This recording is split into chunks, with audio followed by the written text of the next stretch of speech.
Bayangkan Bapak Ibu, apa susahnya Rasulullah sambil terpaksa pinjam uang sama orang Yahudi. Rasulullah pinjam uang sama orang Yahudi.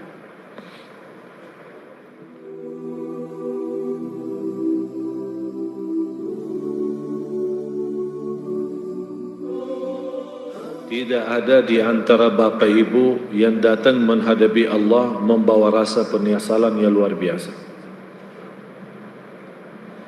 Jangan sampai kita meninggal dunia tapi terbawa rasa nyesal.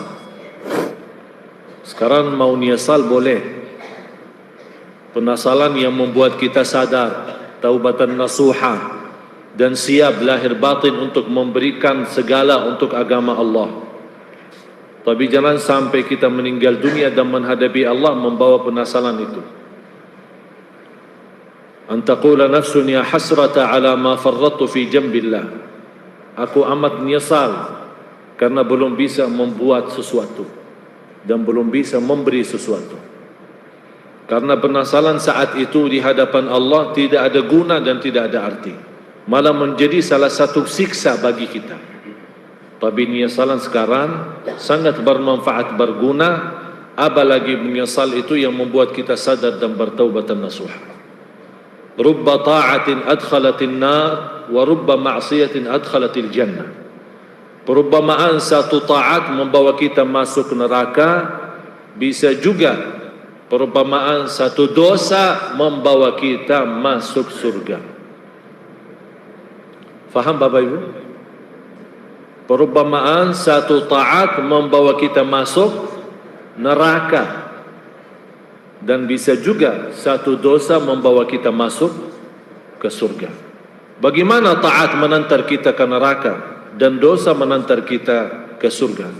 Taat yang memunculkan rasa bangga diri, rasa sombong, merasa diri saya lebih baik daripada yang lain. Taat yang membuat kita merasa diri saya lebih baik di bumi ini. Saya bisa salat malam, yang lain tidak bisa.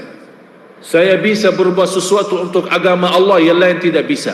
Sambil kita memuji diri, sambil memuncul rasa bangga diri, itulah mengakibatkan kita masuk neraka. Tapi satu dosa yang membawa kita masuk surga, habis dosa dan maksiat itu memunculkan rasa menyesal, rasa sedih, rasa malu terhadap Allah, karena kita bukan melihat dosanya kecil atau besar, tapi kita sudah ingat kebesaran Allah. Ini yang membuat menyesal muncul dan rasa malu.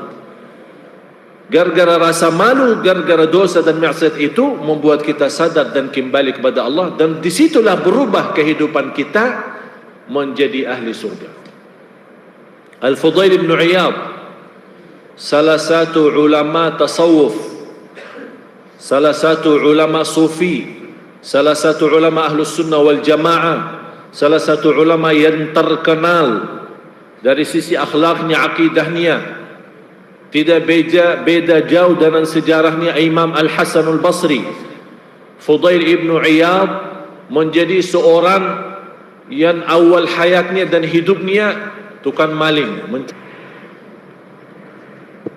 Kita mohon maaf Bapak Ibu, terutama jemaah Sunda Kelapa, berapa kali setiap tahun kita datangkan imam-imam khusus dari Tanah Suci.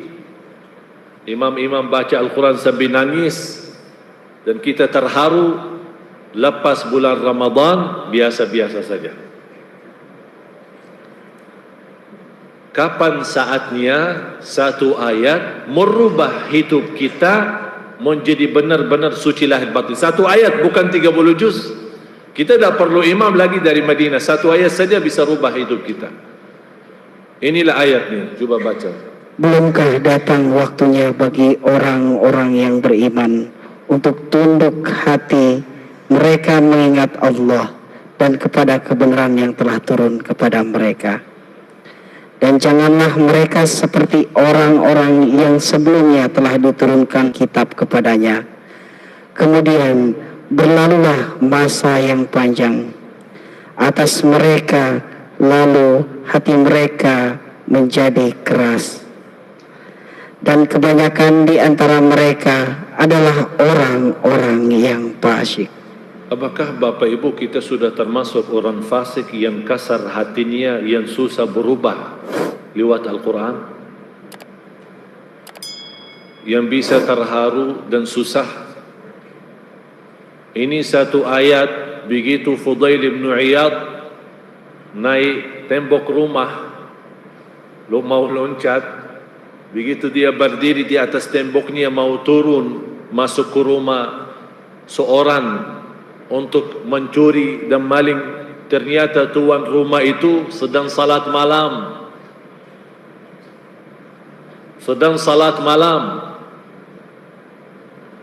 Dan pas tuan rumah saat salat malam, dia membaca ayat ini. Alam ya'ni lilladzina amanu an takhsha'a qulubuhum li dzikrillah. Apakah belum saatnya bagi orang yang beriman untuk berkhusyuk, mulai takut, ada rasa malu? Karena Allah Subhanahu wa taala begitu menderan nama Allah, menyebut nama Allah. Langsung Imam Al-Fudail bin Iyad di saat itu nangis dan dia berkata, bala qad an, bala qad an, bala qad an, inilah saatnya, inilah saatnya, inilah saatnya. Disitulah berubah, padahal sisa umurnya yang tersisa tidak lebih panjang daripada awalnya. Akhirnya menjadi salah satu ulama yang kita selalu mendoakan rahimahullah, padahal kita tidak tahu dia sebagai mantan maling. Subhanallah.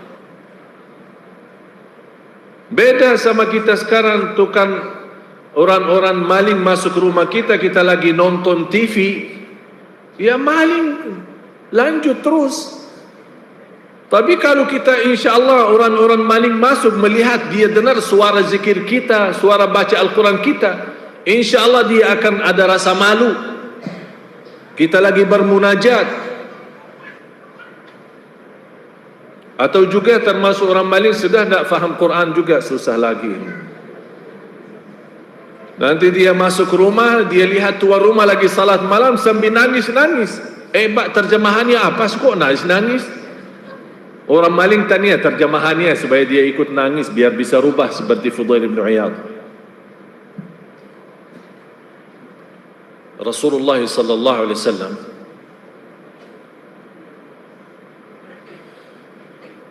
ada seorang Yahudi. Coba bayangkan Bapak Ibu, apa susahnya Rasulullah sambil terpaksa pinjam uang sama orang Yahudi. Rasulullah pinjam uang sama orang Yahudi. Rasulullah lagi berjalan dengan sahabatnya.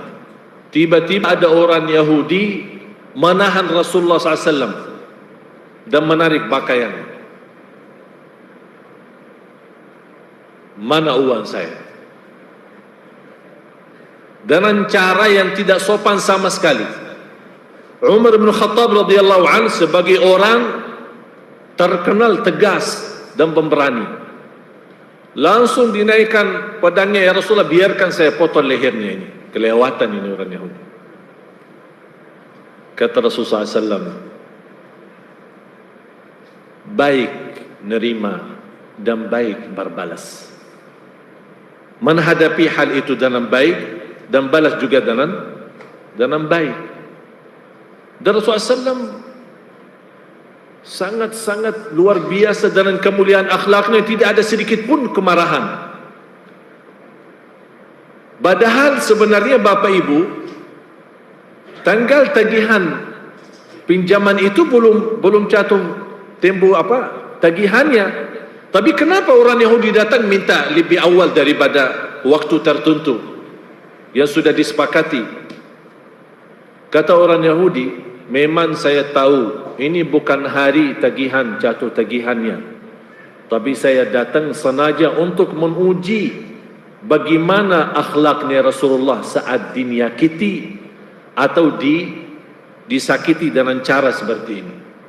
Apakah dia akan balas dendam atau marah atau tidak? Karena kata orang Yahudi, saya sudah membaca di dalam kitab sifat-sifat Rasul yang sudah saya melihat, semuanya sudah ada. Cuma satu yang saya belum bisa melihat dengan mata sendiri, adalah dia orang pemaaf saat dimarahin. Tidak pernah marah. Jadi harus saya berbuat sesuatu supaya ini lihat apakah Rasulullah betul marah atau tidak. Habis itu melihat sikap Rasulullah tidak marah. Padahal sebenarnya yang di sini salah orang Yahudi, jelas salah karena dia meminta kembalikan pinjaman itu padahal belum jatuh temponya, belum jatuh tagihannya. Tapi begitu melihat sikap Rasulullah SAW, kata orang Yahudi, inilah salah satu bukti Rasulullah tidak suka marah, malah orangnya pemaaf. Dan langsung orang Yahudi mengucapkan kalimat syahadat, asyhadu an la ilaha illallah wa asyhadu anna Muhammadar Rasulullah, karena dia menunggu satu bukti lagi supaya dia bisa masuk Islam.